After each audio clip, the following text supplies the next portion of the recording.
Hello dear student, good morning. स्वागत है आप सबका स्टडी क्लासेस में। तो पहले क्लास में हमने एक्सरसाइज 8.1 का सलूशन किया था। आज हम लेकर आ रहे हैं एक्सरसाइज 8.2 का सलूशन। लेकिन सबसे पहले हम कुछ त्रिकोणमितीय अनुपात के मान को ज्ञात कर लेते हैं। हमें इस एक्सरसाइज को सॉल्व करने के लिए इन सभी त्रिकोणमितीय मान की आवश्यकता होगी। तो सबसे पहले हम जान लेते हैं किन किन त्रिकोणमितीय अनुपात का मान कितने डिग्री पर कितना होता है। इसके लिए आपको रटने की स्टूडेंट बिल्कुल ज़रूरत नहीं है। आज हम इसे निकालना सीखेंगे। जैसे आप कभी भूल भी जाए तो आप इसे अपने आप से निकाल सकते हैं। इसे आपको याद करने की बिल्कुल ज़रूरत नहीं है। अगर हमारे चैनल को सब्सक्राइब नहीं किया है तो अभी हमारे चैनल को सब्सक्राइब कर लें तथा बेल आइकन को दबा दें ताकि हमारे आने वाले सभी क्लास की नोटिफिकेशन आपको मिलता रहे। तो चलिए शुरुआत करते हैं और सबसे पहले जान लेते हैं कि किन किन त्रिकोणमितीय अनुपात के मान कितने डिग्री पर कौन कौन से होते हैं। इसके लिए आपको क्या करना है? इसके लिए आपको कुछ नहीं करना है। तो हमें निकालना है 0 डिग्री पर, 30 डिग्री पर, 45 डिग्री पर, 60 डिग्री पर और 90 डिग्री पर। तो इसके लिए आपको एक ट्रिक आजमाना है। तो ट्रिक के लिए आपको क्या करना है? तो ट्रिक के लिए सबसे पहले देखिए हमें क्या करना है। सबसे पहले हमें क्या करना है, इसमें 0 लिख देना है। हमें 0 से गिनती को स्टार्ट करना है। इसमें 1 लिख देना है, इसमें 2, इसमें 3 और इसमें 4 लिख देना है। ये सब तो आप कर ही सकते हैं स्टूडेंट। इसके बाद सबके नीचे हमें क्या करना है, 4 लगा देना है। सबके नीचे क्या करना है, 4 लिख देना है। सबके नीचे मैंने क्या कर दिया, 4 लिख दिया। और सबका हमें क्या करना है, सबका हमें स्क्वायर अंडर रूट कर देना है। सबका हमें वर्गमूल निकाल लेना है। सबसे इम्पोर्टेंट बात है स्टूडेंट, अगर किसी भी डिवीज़न को हम सॉल्व करते हैं, अगर उसके अंश में 0 रहता है, चाहे नीचे कोई भी संख्या हो, हमें उससे कोई मतलब नहीं है। चाहे वो रूट में हो, स्क्वायर में हो, इससे भी हमें कोई मतलब नहीं है। अगर हमें अंश में ये अंश होता है, ये हर्ष होता है, हम तो जानते ही है। अंश में अगर हमें 0 मिल जाए या ऊपर हमें 0 मिल जाए तो उसका पूरा वैल्यू क्या हो जाता है, उसका पूरा वैल्यू हमारा 0 होता है। चाहे आप 0/√4 क्यों ना, 0/3 रख दीजिए, इसका भी मान 0 हो जाए। 0/0.5 कुछ भी रख दीजिए, इसका मान ऊपर का अगर 0 रहता है तो 0 ही हो जाता है। उसी प्रकार आप इसमें आएंगे तो 4 क्या है हमारा, 4 तो हमारा पूर्ण वर्ग है, जो कि 2 का स्क्वायर है। 1 क्या है, 1 को हम 2 बार मल्टीप्लाई करेंगे तो क्या आएगा, हमारा 1 ही आएगा। इसे हम इस प्रकार भी सॉल्व कर सकते हैं। क्या दिया हमारा, 1/4 दिया। आप इसे 1 गुना 1 लिख सकते हैं। इससे क्या अंतर होगा, इससे तो कुछ नहीं अंतर होगा, 1 हमारा आ जाएगा। 4 को हम क्या लिख सकते हैं, 2 गुना 2। अगर अंडर रूट दिया रहता है तो हम क्या समझते हैं, इसमें क्या है, हमारा 2 है, यानी कि ये 2 इधर से निकालने के लिए बोल रहा है। तो मैंने 2 में से 1 निकाल दिया, 2 के बदले 1 लेता है, 1 हो गया। और 2 के बदले मैंने क्या लिया, 1 ले लिया, तो क्या आ गया हमारा 1/2 आ गया। तो यहाँ पर हम क्या लिख देंगे, 1/2 लिख देंगे। आइए अब हम इसे सॉल्व करते हैं। देखिए ये क्या दिया हमारा, √2/4। बारी बारी से तोड़ कर सॉल्व कीजिए फ्रेंड। बारी बारी से तोड़ कर सॉल्व करने में हमको कोई भी परेशानी नहीं होगी। ये 2 बार में जाएगा, जी जरूर जाएगा, 2 आ जाएगा। क्या बचा हमारा, 1/2। तो 1 को तो हम बाहर निकाल सकते हैं क्योंकि 1 को हम 2 बार मल्टीप्लाई कर सकते हैं। परंतु 2 क्या हमारा पूर्ण वर्ग है, नहीं, 2 तो हमारा पूर्ण वर्ग नहीं है। अगर हम इसे तोड़ेंगे भी तो कैसे तोड़ेंगे, 1 गुने 1 और 2 गुने में 1। तो ऊपर से तो मैंने 2 के बदले 1 निकाल लिया, नीचे से मेरा निकला 2, 2 तो नहीं है, ना ही 1 2 है। 1 कितना भी हो जाए, नीचे 1 रहेगा तो इसका तो वैल्यू होता ही नहीं है। तो हमारा अंडर रूट यहाँ पर 2 ही आ गया। तो क्या आ जाएगा इसका वैल्यू हमारा, 1/√2। जब हम इसे सॉल्व करेंगे तो 3 तो हमारा पूर्ण वर्ग नहीं हो गया, तो 3 को हमने वैसे लिख दिया। 4 हमारा क्या हो गया, 4 हमारा पूर्ण वर्ग हो गया। 2 का स्क्वायर, तो 4 को हमने बाहर निकाल दिया। 3 जो कि हमारा पूर्ण वर्ग नहीं, इसलिए हमने इस पर रूट चढ़ा दिया। और बात करते हैं जब इसकी, तो इसमें क्या करेंगे, 4 तो हमारा कट जाएगा। 4 जब हमारा कट जाएगा तो क्या बचेगा, √1 बचेगा। तो मैंने क्या बोला, √1 गुने 1, कितना भी आप 1 से मल्टीप्लाई कीजिए क्या आएगा, आपको 1 ही आएगा। तो हमें 2 की ज़रूरत है तो हमने 2 कर दिया, तो यहाँ पर मेरा क्या आ गया, 1 बाहर आ गया। तो 1 मेरा यहाँ बाहर आ गया। ये हो गया हमारे साइन ए का वैल्यू।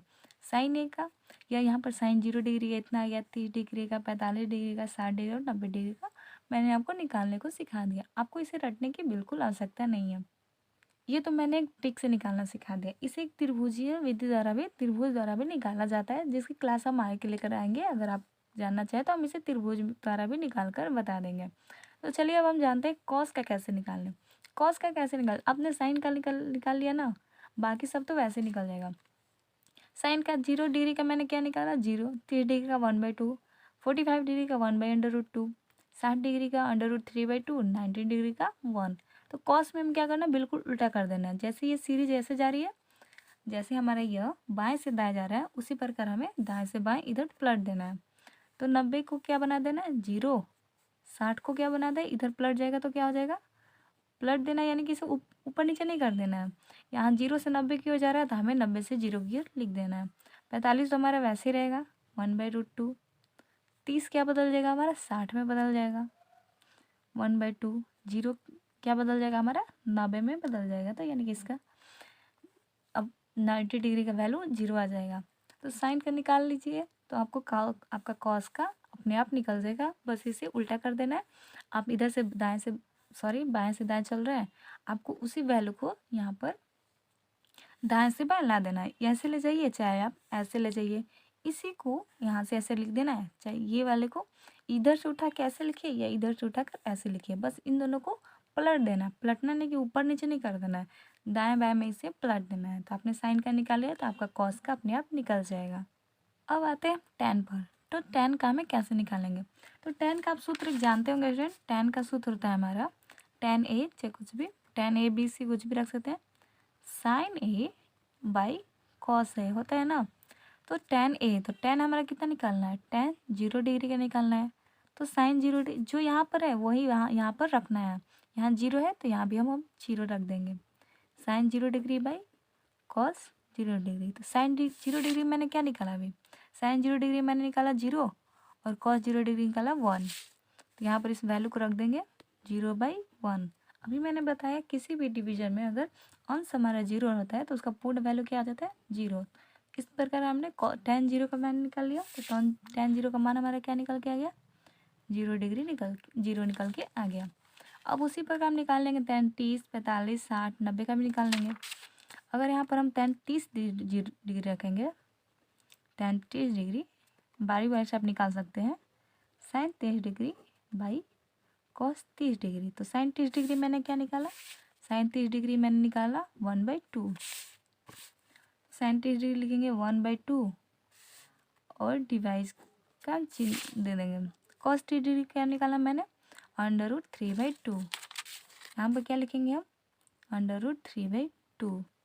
क्या जाएगा 1/2, ये भाग में मल्टीप्लाई में जाएगा तो ऊपर चल जाएगा और √ नीचे आ जाती है, कट जाएगा हमारा, क्या बचेगा 1/√3। तो tan 30 डिग्री का वैल्यू क्या आ गया हमारा 1/√3। हमें क्या करना है, हमें इसी प्रकार बनाना सीखना है, न कि रटना सीखना है। tan 45 डिग्री की बात करें तो हम साइन 45 का मान रख देंगे। डायरेक्ट रखती हूँ मैं, साइन 45 1/√2 भागा में ऊपर में चल जाएगा, अच्छे से रख देती हूँ, sine 45 degree by cos 45 degree. ये हो गया हमारा tan 45 डिग्री का मान हो गया। साइन 45 डिग्री 1/√2 भागा 1/√2, 1/√2 ये ऊपर चल जाएगा √2/1 कट जाएगा हमारा, क्या आ जाएगा 1। तो tan का क्या हो गया, tan 45 डिग्री 1 हो गया। तो चलिए अब निकाल लेते हैं tan 60 डिग्री का। tan 60 डिग्री के लिए क्या करना है, tan 60 डिग्री के लिए हमें साइन 60 डिग्री बस हमें सूत्र पर रख देना है। अब एक का निकाल लेंगे, बाकी सब निकलते जाएगा, उसके लिए आपको कुछ नहीं करना है। साइन 60 का मान क्या है √3/2, कॉस 60 का क्या है 1/2। तो यहाँ पे रख देंगे √3/2 भाग में 1/2, भाग में गुना में बदल लेंगे, पलट जाएगा 2/1 कट गया। √3/1 तो नीचे हमारा 1 रहता है। अगर आप ऐसे भी लिखेंगे तो वो भी होता है, इसका मतलब हम समझेंगे, इसके नीचे 1 होता है। तो tan 60 डिग्री का क्या आया √3। tan 90 डिग्री निकाल लेते हैं। tan 90 डिग्री हो गया साइन 90 कॉस 90। जितना बोल रहा है उतना हमें यहाँ पे रख देना है, नहीं कि tan 90 दिया तो हम यहाँ पे 45 रख देंगे, जितना बोला है उतना ही रख देंगे। तो साइन 90 डिग्री का वैल्यू क्या था हमारा 1, मैंने रख दिया यहाँ पर 1। कॉस 90 डिग्री 0 तो मैंने यहाँ पर रख दिया 0। इसका मान आ गया इन्फिनाइट, अपरिभाषित। अब पूछिए क्यों, क्योंकि अगर मैंने क्या बताया यहाँ पर 0 ऊपर रहता है, नीचे कोई भी रहता है, दुनिया कोई भी अंक ला दीजिए तो इसका मान 0 होता है। परंतु इसी का उल्टा क्या होता है, ऊपर कोई भी अंक रहे, कोई भी √ दशमलव का कोई भी रहे, अगर नीचे हमारा 0 आ जाए, मान लीजिए 5.0 √ में डाल दीजिए, कुछ भी अगर नीचे 0 आ जाए तो इसका मान इन्फिनाइट अपरिभाषित होता है। ये क्योंकि क्या आप 0 से किसी में भाग लगा सकते हैं? 0 से किसी में भाग जाएगा?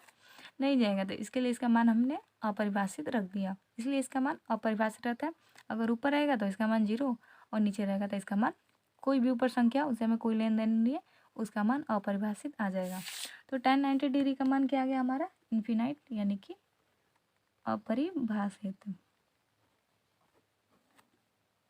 तो अब हम आते हैं आगे की ओर। नेक्स्ट है हमारा कॉसेक का।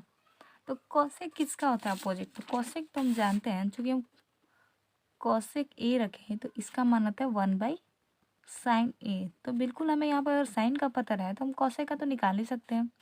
अगर हम बात करें कॉसेक 0 डिग्री, तो 1 को तो हम ऐसे रख रहने देंगे क्योंकि इसका व्युत्क्रम होता है, और नीचे साइन 0 डिग्री रख देंगे। तो साइन 0 डिग्री का मान क्या होता है? साइन 0 डिग्री का मान होता है हमारा 0। तो 1/0। अभी मैंने बताया कि अगर नीचे हर में हमारा 0 रहे, ऊपर दुनिया कोई भी अंक रहे, तो इसका मान क्या होता है? अपरिभाषित। तो इसका भी हमारा आ जाएगा अपरिभाषित। अब आते हैं कॉसेक 30 डिग्री पर। अगर कॉसेक 30 डिग्री का निकालना होगा तो 1/sin 30 डिग्री। साइन 30 डिग्री का वैल्यू क्या होता है हमारा? 1/2। 1 डिवीजन में 1/2 कर देंगे तो 1, ये तो हमारा 1/1 इसके नीचे ऐसा भी रहता है, 1/1 रहता है, गुना 2/1। तो 1 से 1 हमारा क्या हो गया? कैंसिल हो गया।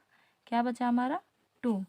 तो साइन कोसेक 30 डिग्री का वैल्यू है हमारा 2। बस हमें क्या करना है? बस हमें इसे उल्टा कर देना है।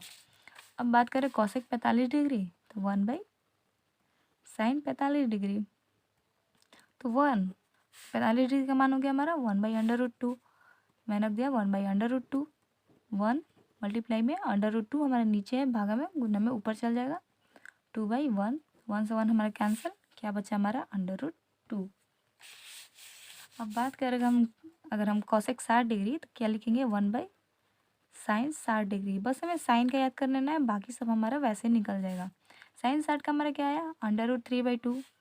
√3/2 1 2/√3 क्या हो जाएगा हमारा? नीचे चल जाएगा √3। क्या है हमारा? 2/√3। तो कॉसेक 60 डिग्री का वैल्यू क्या आ गया हमारा? 2/√3। अब निकाल लेते हैं लास्ट कॉसेक 90 डिग्री का। तो क्या करेंगे हम? 1/sin 90 degree. 1/sin 90 डिग्री का वैल्यू क्या आएगा हमारा? 1 है, बाई 1। 1 क्या आ जाएगा हमारा? 1 कैंसिल कर दीजिए, नहीं तो अगर इसे भी कीजिएगा तो इसका वैल्यू हमारा 1 आ जाएगा। तो आई होप आपको इतने वैल्यू निकालना आ गया होगा। इसी प्रकार हम सेक और कॉट का भी निकाल लेंगे। देखिए सेक का निकालने का भी 2 तरीका है। आप 1/cos करके भी निकाल सकते हैं, या तो आप कॉसेक को पलट दीजिए, जैसा कि मैंने साइन और कॉस में किया है, आप उसी प्रकार कॉसेक और सेक में भी इसे पलट देंगे। तो पलटने से क्या आ गया हमारा? पलटने से हमारा आ गया यहाँ पर 1, यहाँ पे आ गया 2/√3, यहाँ पर आ गया 1/√2, यहाँ पे आ गया 2, और ये इसका वैल्यू आ गया अपरिभाषित। अगर आपको कोई डाउट है तो आप चेक भी कर सकते हैं। देखिए जैसा कि मैंने सेक 0 डिग्री क्या निकाला? सेक 0 डिग्री मैंने 1 निकाला। अगर आपको डाउट है तो आप क्लियर कर लीजिए। सेक 0 डिग्री रखते हैं 1/cos 0 डिग्री, चूँकि हम जानते हैं कि कॉस सेक एक दूसरे के अपोजिट होते हैं। तो 1 cos 0 डिग्री का मान क्या है हमारा? cos 0 डिग्री का मान है हमारा 1। मैंने 1 रख दिया, क्या आ गया हमारा 1। उसी पर अगर आप 30 का भी निकाल लीजिए, 1/cos 30 डिग्री। सेक 30 का निकाल रहे हैं इसलिए हमने cos 30 रखा है। तो क्या है हमारा? √3/2 है ना, 1/√3/2, और पलट देंगे तो 2/√3 आ जाएगा। आप इसे चेक भी कर सकते हैं, आप उस रूल पे भी रखिए तो भी ठीक है, वरना आप कॉसेक निकाल लिए तो इसे पलट दीजिए, दोनों का मान एक ही आता है। अगर हम बात करें कॉट की, तो कॉट के भी निकालने के हमारे पास 2 तरीके हैं। कॉट को भी हम 2 तरीक़ों से निकाल सकते हैं। एक तरीका हो गया हमारा कॉसे बाई साइने करके, या एक हो गया हम tan को पलट सकते हैं हम। तो tan को पलट लीजिए, पहले tan को पलट लेते हैं, अगर जांच करना हो तो जांच भी कर लेंगे। cot 0 डिग्री हो जाएगा अपरिभाषित। cot 30 डिग्री हो जाएगा हमारा tan 60 वाला √3। 45 का हमारा क्या होता है? 45 का कहीं जगह भी देखिएगा इक्वल ही होता है। कॉस 60 डिग्री हो जाएगा tan 30 वाला हो जाएगा 1/√3 और कॉट 90 का हो जाएगा tan 0 वाला 0। आई होप आपको ये निकालना अच्छे से आ गया होगा। अगर आपको डाउट है कॉट में तो आप डाउट भी क्लियर कर लेते हैं। कॉट मैंने क्या निकाला, कॉट 0 डिग्री मैंने अपरिभाषित निकाला। कॉट 0 डिग्री का निकालने के लिए हम क्या करेंगे, कॉस 0 डिग्री ऊपर रखेंगे और साइन 0 डिग्री नीचे रखेंगे सूत्र के अनुसार से। कॉस 0 डिग्री क्या आया हमारा 1 आया, तो मैंने यहाँ पर 1 रख दिया। साइन 0 क्या आया हमारा 0 आया, तो मैंने यहाँ पर 0 रख दिया। तो चूँकि मैंने अभी बताया इसका मान तो इन्फिनाइट होता है। अगर आप 0 डिग्री नहीं संतुष्ट हैं तो आप 30 डिग्री निकाल लीजिए, कॉट 30 डिग्री। तो आप क्या रखेंगे कॉस 30 डिग्री और साइन 30 डिग्री। तो कॉस 30 डिग्री हमारा क्या आया है, कॉस 30 डिग्री आया हमारा √3/2, √3/2 डिवाइस में साइन 30 डिग्री। साइन 30 डिग्री क्या आया हमारा 1/2 आया है, मैंने क्या रख दिया 1/2 रख दिया। √3/2 मल्टीप्लाई 2/1, इसको पलट देंगे 2 से कैंसिल, क्या बचा हमारा √3/1 या में √3 आया ना। हमारा कॉट 30 डिग्री का वैल्यू क्या आया था √3 आ गया था। अब इस अपोजिट भी करके निकाल सकते हैं tan का अपोजिट, क्योंकि जानते हैं हम साइन कोस एक दूसरे का अपोजिट होते हैं, या इन दोनों को भी पलट सकते हैं, यहाँ पे इसे सूत्र पे भी डालकर निकाल सकते हैं हम। देखिए पलटना किसको किसको है, साइन निकालिए तो कॉस में पलट देंगे, tan निकालिए तो कॉट में पलट देंगे, और कॉसेक निकाल लिए तो सेक में पलट देंगे। पलटने से भी हमारा आंसर सही आता है। या आप इसे अगर डाउट हो रहा है तो आप इसे सूत्र पर बैठाकर निकाल सकते हैं। सबसे पहले हमारा टफ क्या था, सबसे पहले हमारा टफ था हमारा साइन का वैल्यू निकालना। अगर हमने साइन का वैल्यू निकाल लिया तो और भी किसी वैल्यू को निकालने में हमें कोई भी प्रकार की परेशानी नहीं होती है। तो सबसे पहले आप निकाल लीजिएगा साइन का, उसी प्रकार अगर आप भूल भी गए तो साइन का निकाल कर बाकी सबका आसानी से निकाल सकते हैं। तो स्टूडेंट कैसा लगा आपको हमारा यह क्लास, आई होप आपको सभी वैल्यू निकालना अच्छे से आ गया होगा। अब आपको इसे रटने की ज़रूरत नहीं होगी। अगर आप कहीं भी अगर उस वैल्यू को भूलें तो आप अपने से निकाल कर लिख सकते हैं। इसमें आपको चेक करना भी मैंने बता दिया, आप इसे चेक भी कर सकते हैं। बस हमें इस सूत्र को फॉलो करना है और सभी प्रकार के मान को हम आसानी से निकाल सकते हैं। तो बस आप इन सभी मानों को याद कर लीजिए, इसके बाद आपको 8.2 एक्सरसाइज को सॉल्व करने में किसी प्रकार की परेशानी नहीं होगी। तो चलिए मिलते हैं अपने नेक्स्ट क्लास में, अभी के लिए बस इतना ही। और आपसे अनुरोध है कि आप इन सभी मानों को अच्छे से याद कर लें। तो अभी के लिए बस इतना ही, जल्दी मिलते हैं अपने नेक्स्ट क्लास में जिसमें हम लेकर आएंगे एक्सरसाइज 8.2 का सोल्यूशन। अगर आपसे कोई भी प्रश्न छूट गया होगा तो आप यहाँ से देखकर उसे समझ सकते हैं।